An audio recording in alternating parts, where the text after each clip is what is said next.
ফালাকাটা চৌপতিতে একটি দোকান ঘিরে দীর্ঘদিন পুরনো এক বিতর্ক নতুন করে সামনে এসেছে। স্থানীয় সূত্রে জানা গিয়েছে, ওই স্থানে আগে হীরা ঠাকুর নামের এক ব্যক্তির সেলুন দোকান ছিল। অভিযোগ, এই দোকানটির পরবর্তীতে রাজনৈতিক কারণে দখল হয়ে সেখানে একটি পার্টি অফিস তৈরি করা হয়। ভুক্তভোগী পক্ষের দাবি, তৎকালীন সময়ে চাপ সৃষ্টি করে ও ভয় দেখিয়ে দোকানটি দখল করা হয়েছিল, যার ফলে তাদের জীবিকা বন্ধ হয়ে যায়। বহু বছর পর সরকার পরিবর্তনের পর বিষয়টি নিয়ে নতুন করে দাবি তুলেছে হীরা ঠাকুরের পরিবার।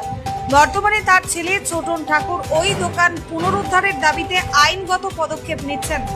এই দাবির ভিত্তিতে তিনি আলিপুরদুয়ার এসডিপিও, ফালাকাটা ভিডিও, ফালাকাটা থানার আইসি এবং বিএলওর কাছে লিখিত অভিযোগ জমা দিয়েছেন বলেই জানা গিয়েছে। পুরো বিষয়টি এখন প্রশাসনিক স্তরে তদন্ত ও আইনি প্রক্রিয়ার মধ্যেই রয়েছে।